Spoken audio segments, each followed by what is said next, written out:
యాకోబు పత్రిక మొదటి అధ్యాయము 21వ వచనం నుండి ఈరోజు దైవిక స్ఫూర్తిని ధ్యానించుకుందాము. ప్రియమైన సహోదర సహోదరులారా, ప్రభువైన యేసుక్రీస్తు నామములో మీకందరికీ శుభములు. వాక్యం చదువుకుందాము. సమస్త కల్మషమును విర్రవీగుచున్న దుష్టత్వమును మాని లోపల నాటబడి మీ ఆత్మలను రక్షించుటకు శక్తిగల వాక్యమును సాత్వికముతో అంగీకరించుడి. మనం కంటితో చూచేదాన్ని బట్టి, చెవితో వినేదాన్ని బట్టి మన శరీరం మొత్తం పనిచేస్తూ ఉంటుంది.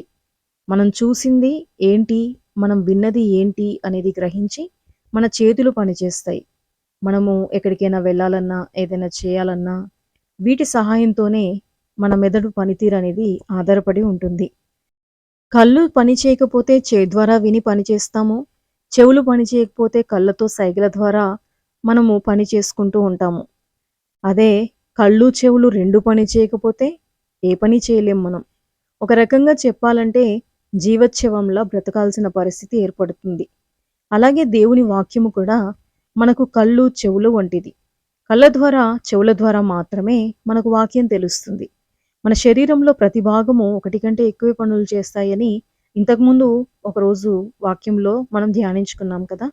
నోరు మాట్లాడుతుంది, తింటుంది, ముక్కు వాసన చూస్తుంది, గాలి పీలుస్తుంది, కళ్ళు చూస్తాయి, ఏడుస్తాయి, నిద్రపోతాయి. ఇలా ఒక్కొక్క అవయవము ఒకటికి మించిన పనులే చేస్తాయి. కానీ చెవికి మాత్రం ఉన్నది ఒకే ఒక పని, అది కేవలం వినడమే.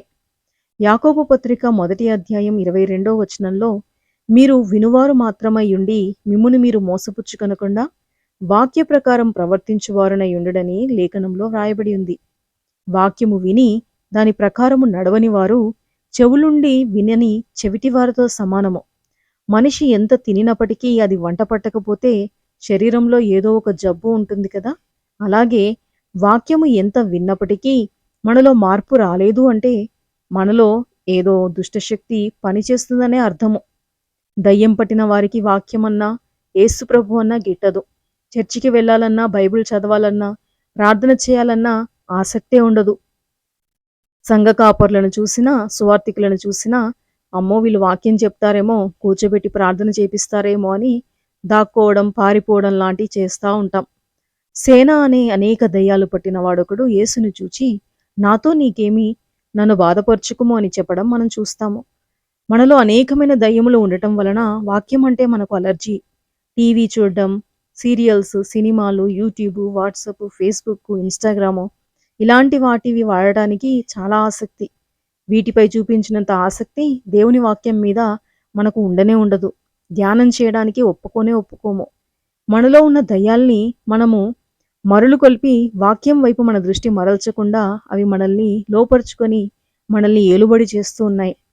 సాతాను దూతలైన ఈ దయ్యాలు మనల్ని ఈ లోకానికి బానిసల్ని చేయడం వల్ల మన హృదయము కల్మషంతో నిండిపోయి దుష్టత్వంతో నాటుకొని దేవుని వాక్యాన్ని చదవలేక, ధ్యానించలేక మనం అజ్ఞానులుగా మిగిలిపోయి ఉన్నాము. మనకి పట్టిన సేన అనబడే ఈ దయ్యాల సమూహము మనలో నుండి వెళ్ళిపోవాలంటే శక్తిగల దేవుని వాక్యాన్ని మనం సాత్వికంతో అంగీకరించాలి. లేదంటే మనలో ఉన్న దయ్యాలతో మనం జీవిస్తూ సున్నం కొట్టిన సమాధుల్లాగా పైకి చూడ్డానికి అందంగాను, లోపల కుళ్ళిపోయిన స్థితిలోనూ నామకార్థ క్రైస్తవులుగా జీవించాల్సిన పరిస్థితి ఏర్పడుతుంది.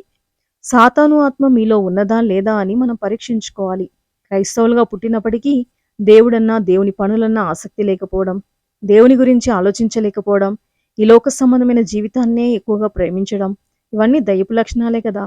మీరు ఇలాంటి భావనలు కలిగి ఉంటే గనక ఖచ్చితంగా మీలో దయ్యం ఉందనే అర్థం. దయ్యం అంటే ఏదో అని భయపడిపోకండి. దుష్టుని క్రియలు మనలో ఉంటే దుష్టత్వంలో ఉన్నట్టే కదా మరి. ఇవన్నీ దయ్యపు లక్షణాలే. మీరు ఇలాంటి భావనలకు ఒకవేళ కలిగి ఉంటే మీలో ఉన్న దయ్యాన్ని వదిలించుకోవాల్సిన సమయం ఇది. మరి దయ్యముల బారి నుండి మన ఆత్మలు రక్షించడానికి శక్తిగల వాక్యము మనకు ఎంతగానో సహాయపడుతుంది. శక్తిగల దేవుని వాక్యాన్ని సాత్వికంతో అంగీకరించడానికి సిద్ధపడదామా? ప్రార్థన. ప్రియమైన పరలోక తండ్రి, సమస్త కల్మషమును, విర్రవీగుచున్న దుష్టత్వమును మానుటకు, లోపల నాటబడి మా ఆత్మలను రక్షించుటకు శక్తిగల వాక్యమును సాత్వికంతో అంగీకరించుటకు, వాక్య ధ్యానము మీద, ప్రార్థన మీద, ఆత్మీయ స్థితిని మేము దినదినము భయభక్తులతో కాపాడుకునేటువంటి జ్ఞానముతో మమ్మల్ని నింపమని, నాలో మాలో మా ప్రతి ఒక్కరిలో నీ కృపను విస్తరింపచేయమని యేసుక్రీస్తు శక్తిగల నామంలో ప్రార్థిస్తున్నాము తండ్రి. ఆమేన్.